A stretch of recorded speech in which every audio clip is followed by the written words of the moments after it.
फैसल साहब, मैं तारीख दोहराने की बात करूंगा। अगर द्वारका ऑपरेशन दोहरा दिया जाए तो मैं कहता हूँ मजा ही आ जाए।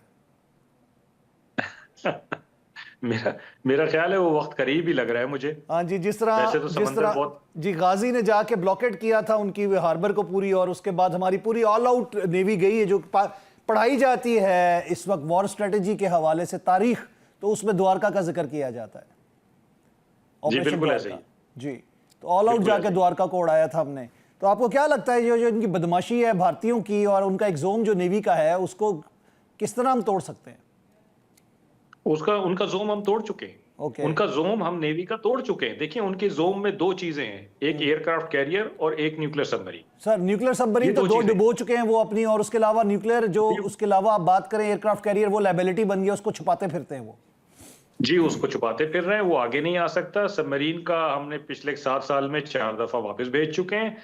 और मैं आपको ये बता रहा हूँ इस वक्त भी कि जिस वक्त हम ये बात कर रहे हैं, जी।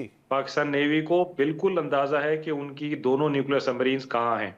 अगर अभी चाहें तो वो अभी अटैक कर सकते हैं। अच्छा सर, एक ये बात बड़ी मशहूर है कि जब एक दफा किसी सबमरीन का कोड ब्लॉक या वो जिसे कहते हैं ना कि लॉक कर दिया जाए तो वो बेकार हो जाती है। जी।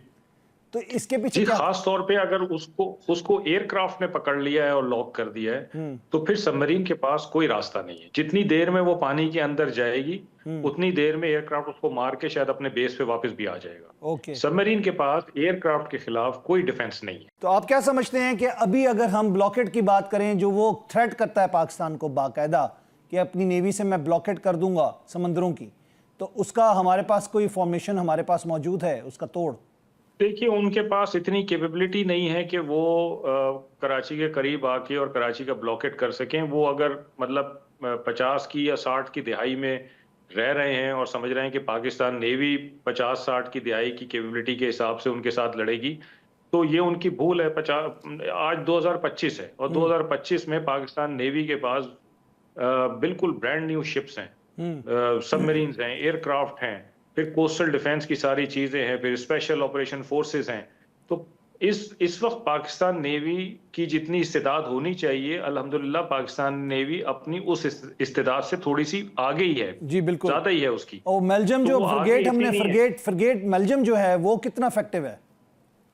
जी, बेल्जियम तो बिल्कुल ब्रांड न्यू प्लेटफॉर्म है। उसके ऊपर जो इक्विपमेंट लगा हुआ है वो भी स्टेट ऑफ द आर्ट है। इसी तरह टाइप 054 हमारे पास है चाइनीज, वो भी बिल्कुल ब्रांड न्यू है। वो भी हमारे पास, उसके उसके ऊपर भी जो इक्विपमेंट लगा हुआ है वो भी बड़ा मॉडर्न और स्टेट ऑफ द आर्ट है। और चाइनीज टेक्नोलॉजी का मुकाबला आपने अभी देख लिया है पिछले दिनों यूरोपियन के साथ करके। तो चाइनीज टेक्नोलॉजी की तो आजकल वाह वाह हो रही है। तो इसका मतलब यह है कि उनके लिए डरने का मुकाम मौजूद है नेवी की तरफ भी?